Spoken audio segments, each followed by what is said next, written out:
And I also like the other Easter egg is, of course, the book. Yeah. Oh, the book was fun. Yeah. Too. The That was book great.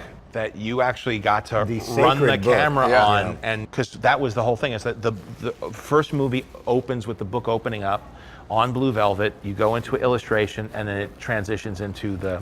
Yeah, we had to go to scene. Disney to shoot it, and only the archivist could touch that book. Right, with And white gloves. With Yeah. white gloves, and we drilled holes on the bottom of the table Yeah. so he could Because I wanted it to dance. So he could make it dance, and I think he got a huge kick out of it. I think he went home and told his wife, "I'm in the movie." He My was. choreography is Yeah. in the movie. And it's a I good thing, can't too. believe, I can't believe they let you get away with it. Even though we hand off back to digital as soon as it opens up, Yeah. there's just something, you're Right. part of the thing. Well, I heard you announce that factoid in front of a nice Friday Yeah. evening crowd at the El Yes. Capitan Yes. Theater, Disney Central, and mentioned it, and there was a hushed response when they learned that the same prop is in this movie that was Yeah. in that Yeah. movie. We sort of start with an homage to Disney and end Yeah. with an homage to the Yes. 67 book. So And it's- completely Yeah. analog, both ends of Yeah. this super Yeah. high-tech, Yeah. perhaps the most ambitious, you know, certainly on the levels of interactivity and digital work. Yeah. You know, we're breaking new ground.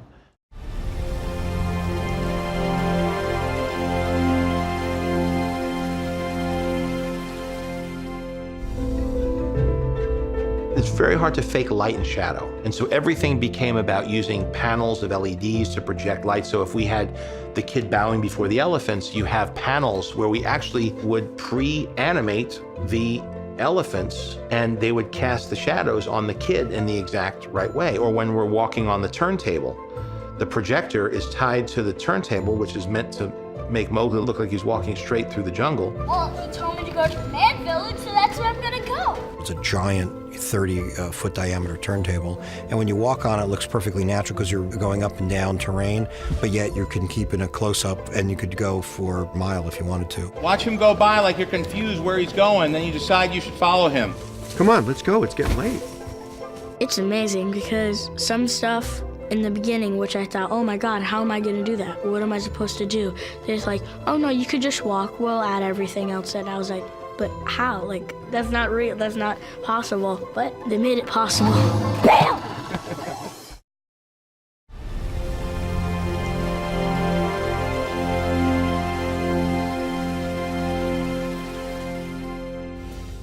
All the roles were male in the original, so I thought that there was an opportunity with Kaa the snake to go with Scarlett Johansson. It's a boy snake in the cartoon. And also, he's a much more kind of friendlier version of our Kaa. He's really kind of goofy in the film and like friends with Mowgli and kind of like follows him along. In this film, Kaa is more of a storyteller and she's very seductive and she's like a mirror into the past for Mowgli. I know where you came from. You do? Yes. Would you like to see? Yeah. For me, it was kind of exciting to reinvent this character with John. Maybe like on the yes, start to give us a little, stretch the S's out a little bit towards this part. Okay. A little more snaky. Oh, okay. Trust in me. I was in a Indian dance class, and the teacher told me I would be really good for the role. I thought, oh my God, how would that be? That would be so fun. So I auditioned, and they really liked me. How did I get here? I remember from the first time I saw an audition that he did, I just liked watching him. I love playing sports, and I'm very good at karate. I'm a red belt, and I'm gonna do a trick for you. I don't need no stunt double. His personality in real life that comes across with extreme authenticity in the film, I just find charming and compelling, and he's just clever. I was in a hotel in LA. The producer called. She said, you got the role, guys. And I literally was like flipping and jumping, and it was really cool. It was fun. I'll do it. Neil's like somebody I would have grown up with. Very familiar to me. This one last one. Good luck. Yeah. So to me, he feels like whatever Mowgli represented to me.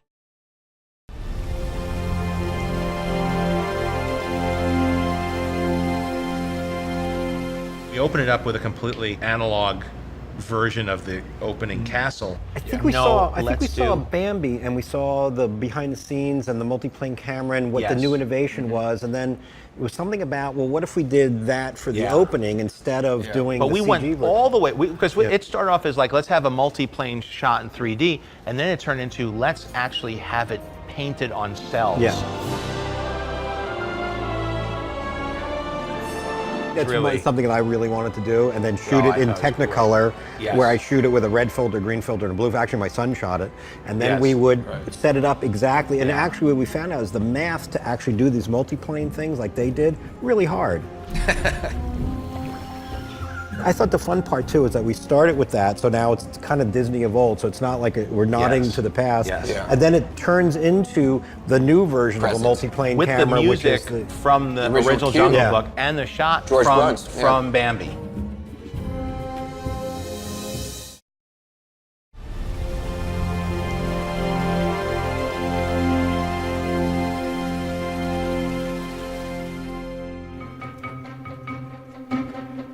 As with all of my films, it always starts with the cast, because they are bringing the humanity and the emotion to these roles. I realize you weren't born a wolf, but couldn't you at least act like one? The original '67 Jungle Book was the first time Disney Studios used, I guess you'd call celebrity talent.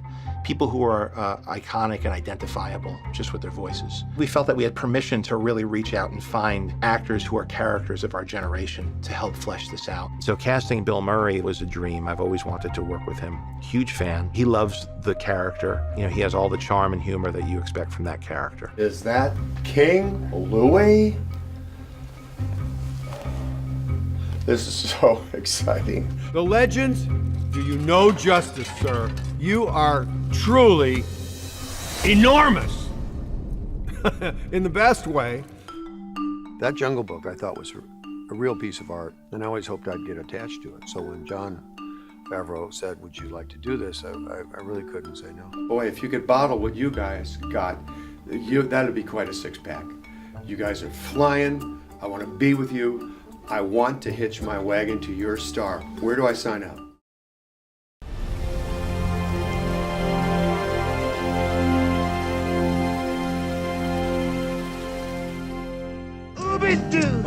I want to be like you. I want to walk like you, talk like you. You'll see it's true. Someone like me could learn to be like someone like you. Richard Sherman came in to hear what the story was about and come up with new lyrics for the song. And as I was describing to him how the scene had changed from the older 67 version, I mentioned it was this creature called the Gigantopithecus. And then he stopped me. And he said, wait a second, give me that word again, Gigantopithecus. And then the wheels started turning. And then he got a paper and pen. And then he came up with, of course, you know, he loves fun words, supercalifragilisticexpialidocious. Well said, well said. And so Gigantopithecus got the juices flowing. Oh, yes. Now, you might think it's ridiculous that me, a Gigantopithecus, would ever dream I'd like to team with the likes of you, man cub. He knows that, you know, if you get the right word and the right lyric and the right thing, it's catchy. And it feels like something, like a lyric that might have been cracked out of a vault from when the movie was made. Same sensibility, same sense of humor. You should do this professionally. Oh, yeah. Oh, how magnificent it would be! A Gigantopithecus like me could learn to do like you humans do. Hi, Vale here. I love animated movies and I got some awesome facts about Wreck-It Ralph. Now, there are almost too many video game Easter eggs to count in the movie, but one stands apart. Pay close attention to the Fix-It Felix arcade cabinet and you'll notice the high score of 120,501 or December the 5th, 1901, the birthday of Walt Disney himself. Who knew? Now, adding to that, for all the video game companies that gave rights to Disney for this retro adventure, the makers of the Mortal Kombat series weren't as willing. From the red eye, robot arm and tribal tattoos, fans may think they spot the classic character Kano in the Bad Unknown Meeting, but he's actually credited as Cyborg for legal reasons, even though he still executes the fighter's signature finishing move, tearing the heart from a nearby zombie. What's your favorite animated movie? Let me know in the comments below, and remember to subscribe to our channel for the best animated movie releases.